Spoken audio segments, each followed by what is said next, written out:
জাতীয় সংসদের সাবেক স্পিকার ডক্টর শিরিন শারমিন চৌধুরীকে আটক করেছে ঢাকা মহানগর গোয়েন্দা পুলিশ।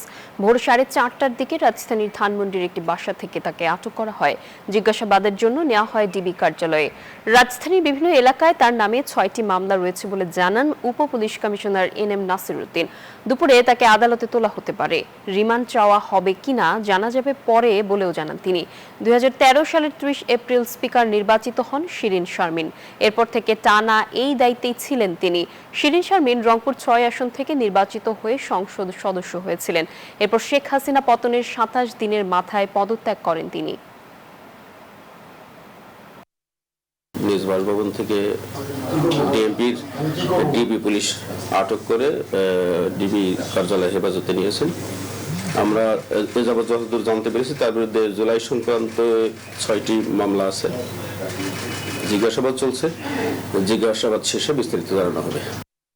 নাফিসা, সাবেক স্পিকার শিরিন শারমিনের বিরুদ্ধে উত্তরা বনানী থানা সহ রাজধানীতেই 6টি মামলা রয়েছে এবং এই 6টি মামলায় কিন্তু জুলাই আগস্ট আন্দোলন কেন্দ্রিক মামলা। এবং কিছুক্ষণ আগে এই ডিএমপির মিডিয়ার যিনি ডিসি আছেন NM নাসির উদ্দিন, তিনি আমাদের গণমাধ্যম কর্মীদের সাথে কথা বলেছেন।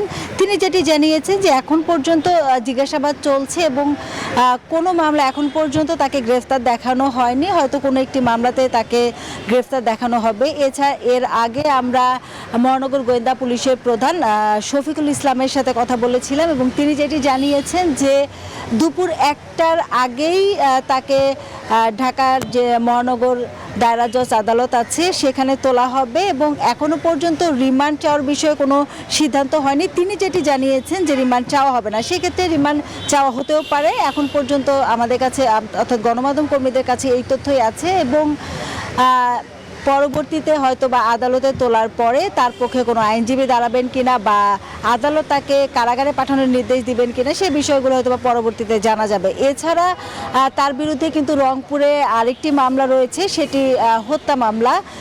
সব কিছু মিলিয়ে এখন পর্যন্ত জিজ্ঞাসাবাদ বা এই যে প্রক্রিয়া সেই প্রক্রিয়াগুলো চলছে। হয়তো বা কিছুক্ষণ পরে আমাদের গণমাধ্যম কর্মীদের যদি আরও স্পষ্ট করে এবং আনুষ্ঠানিকভাবে যদি কোনো নতুন তথ্য জানায় তো আপনার মাধ্যমে দর্শকদের জানাতে পারবো। নাফিসা, এই ছিল আমার কাছে সবচেয়ে তথ্য। লাবণী, ধন্যবাদ আপনাকে। বসুন্ধরা টিস্যু, অশুদ্ধতার বিরুদ্ধে এক বিন্দুও ছাড় নয়।